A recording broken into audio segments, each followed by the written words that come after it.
समेत निकट बैठा।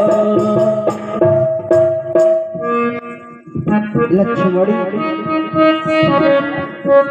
जो लड़कपन तुम कर रहे हो ये शोभा नहीं दे रहा है। क्यों?